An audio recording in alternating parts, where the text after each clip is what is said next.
Hey everybody, welcome back to another episode of Helmets of the World. Before we get started, I'm just going to ask if you could thumbs up this video quick and give me a subscribe for more cool videos like this. I'd really appreciate it.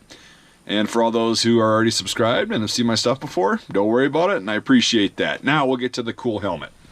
So today we've got one that I recently came into my acquisition. It's a updated version of a very common Kevlar helmet on the American market, and these are actually really hard to get in the States.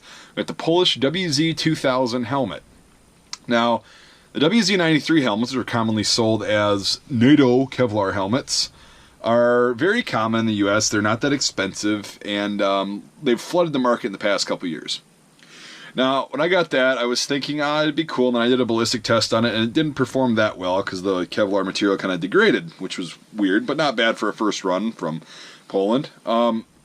So then I kind of went on the hunt, and I was like, well, I want to get their updated version, and to no avail. I came up empty-handed. I didn't want to pay $300 for one of these with shipping and everything from Europe.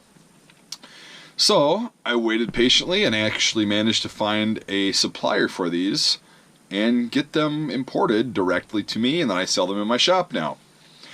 So anyways, we'll get to the history of the helmet a little bit. In 2000, they updated their WZ93 helmets, and they did a few modifications on these to bring these in to more competitive standpoint, you know, for the US Pasget and the German Schubert helmet and various other Kevlar helmets of Europe, because Poland is part of NATO, and they decided that they needed to keep up with the technology. So they came out with this. Now, in a second, I'll take the cover off. It's got the Pantera, or whatever it's called, camouflage cover on it. This one is mine, I'm sorry. I'm keeping this as for my collection. Anyway, so it's got a 3-point harness system, just like the WZ93, but it's a little bit improved. There's like a seatbelt type buckle for the chin strap that you push in. So you actually got to push it fairly hard to get it in.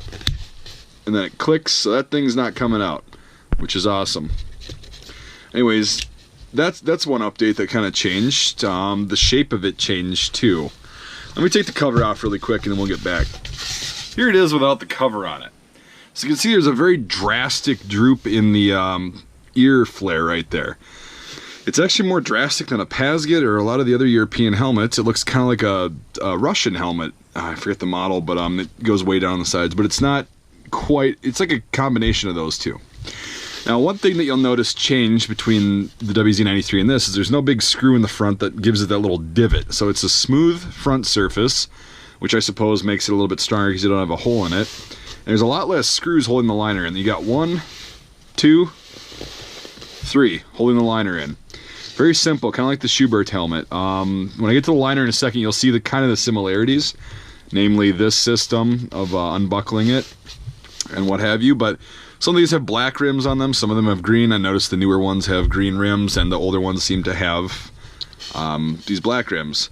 This was replaced or supplemented in 2005 with the WZ2005, but as far as I know, these are still in use with the Polish military, and I can see why.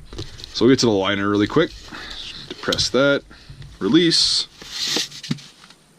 So there, instantly looking at it, you can kind of see the similarities between this and a German Schubert helmet. So there's the nomenclature right there. These all vary as well. But you can see WZ2000 and 3, which is the size 3, which is a extra large helmet. These come in 3 sizes that I know of. They may come in more, but it's 3. Just kind of like the SSH-40 helmets. They still use that system. So on this side, it's got Rizal, which is a company that made the WZ93 helmets as well. And this one's dated January 2001. So this is actually a pretty early WZ2000, which is kind of cool.